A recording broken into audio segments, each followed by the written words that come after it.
race 11 on your programme. It should have been happening earlier this morning at 9:30, in fact, but Ellie Piggott was ill for the Wallingford Rowing Club and London Rowing Club crew. There on the left of your screen, and there she has been replaced by Mary Wilson in the boat.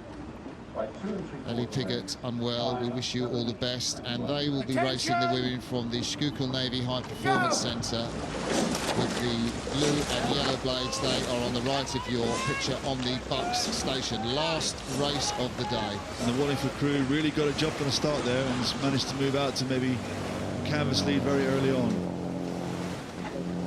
Yeah, the Wallingford crew should have been racing this race at 9:30 in the morning. I mean, what will it do to these women? In effect, the British lightweight quad, they're giving away a 2-stoner woman to the Americans. What will it have done that they had to wait this long for the race and the uncertainty of who they could get to row in their crew regime? Yeah, crew's nice and level here. The Schuylkill crew slightly taking lead ahead here. The Wallingford crew and the Schuylkill crew would just have gone back to their accommodation, I guess, and had lunch and a sleep, and then come back to the race and just start afresh as if everything was as this morning. Here you can see the flags on the far side. The headwind, it really is still blowing, and the rough, bouncy conditions have returned down here in the first 400 metres of the race. So we're looking at Lindsay Mayer, who was the single sculler. She's stroking that crew that finished 10th in the 2010 World Championship. She's stroking the Schuylkill crew, and she's got the experience of Stesh Carl behind her. Won a silver medal, I think, in the quads in the Worlds back in 2009. And these two women packing some punch at 13 stone for Mayer, the big single sculler, 11 stone 8 for Stesh Carl. That compares with sort of weights of 8 stone and low 9 stone for the British women, who are doing so well at this early stage of the race. They really are. I mean, the American crew is really delivering a lot of power. The girls on the far side, the lightweight crew, just keeping the rate a bit higher, just ticking along, eh?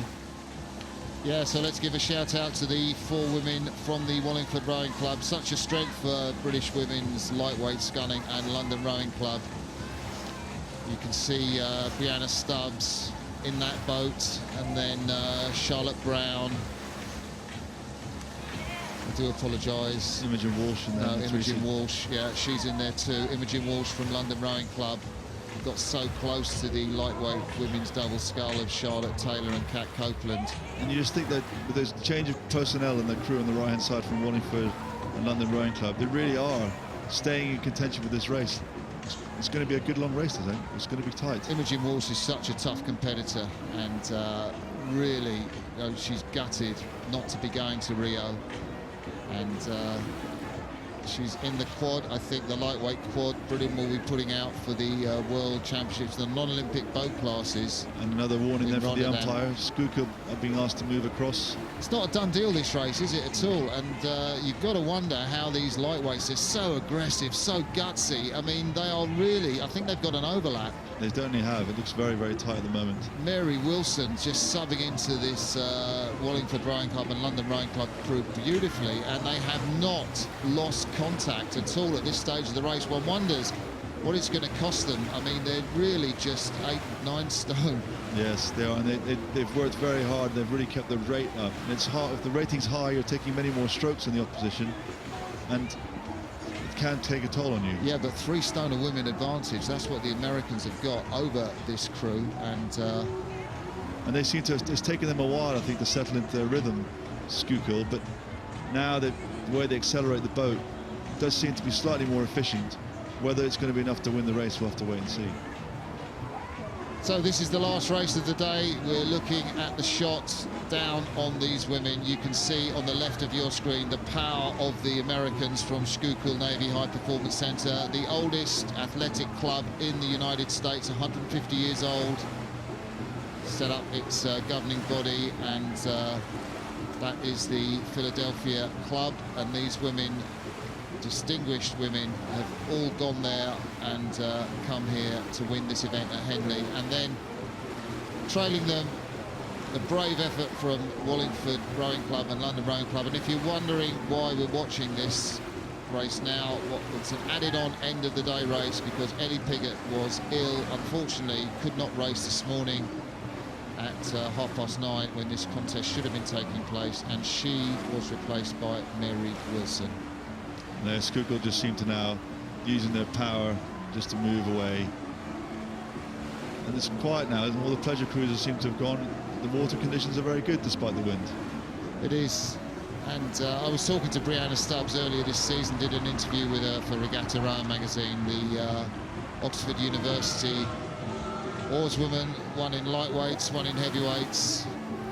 There we see the American, the power Lindsay Mayer, closest to you in the stroke seat. Single sculler, did so well at Lake Carapiro in 2010 behind her, Stesh Carl. She's got the blue cap on.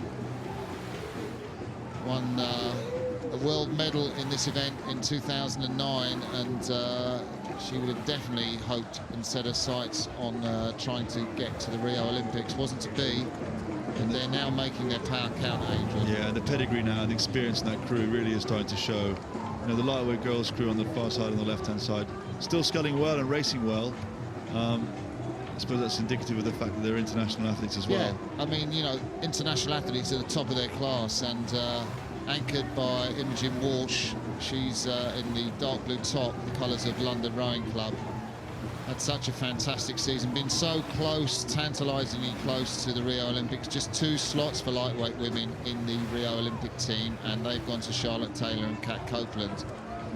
Imogen Walsh has battled and battled, and so too has Brianna Stubbs, rowing at bow in the Wallingford and London Rowing Club quad. And you know, we saw earlier Yale lightweights beating Cornell, but fundamentally a good heavyweight will be a good lightweight, and this is evidence of that. Yeah, if you know how to scull and you've got the power, particularly in these strong headwind conditions. It was a brave race from the Wallingford and London Rowing Club crew, particularly with a substitute on board. Mary Wilson really come in. I mean, you couldn't tell from those blades. They're very cohesive, aren't they? Which blades are Mary Wilson? It's a real credit to the crew. You really can't tell. They really look like a good unit there. Boris Rankov, the umpire, you can see him standing tall and erect in the bows of the umpire's boat, keeping an eye on the steering. And I think he's probably relieved to have a quiet race for a change. It is. We've had controversy this year at Henley. We've had disqualifications in the Visitors Challenge Cup, which we saw just moments ago. The red flag George Hammond raised, that's gone to appeal. Boris Rankov disqualified the men from Sydney in the Thames Cup for impeding the Norwegians from Oslo. And look round there, it is a long way, and where is the finish line? The question goes from Richie in the bows of the Schuylkill High Performance Centre. Not long, they'll be coming up, just you wait, and we can see how close you are. So your job is done. They haven't let up, and that's credit to the racy, gutsy ability, the sculling poise of the British from Wallingford Rowing Club. Schuylkill Navy Performance Centre crossed the line in first place. Wallingford Rowing Club and London Rowing Club. Great race from you, ladies, particularly with the sub on board. But there's the verdict. Schuylkill defeat the lightweights from Wallingford and London.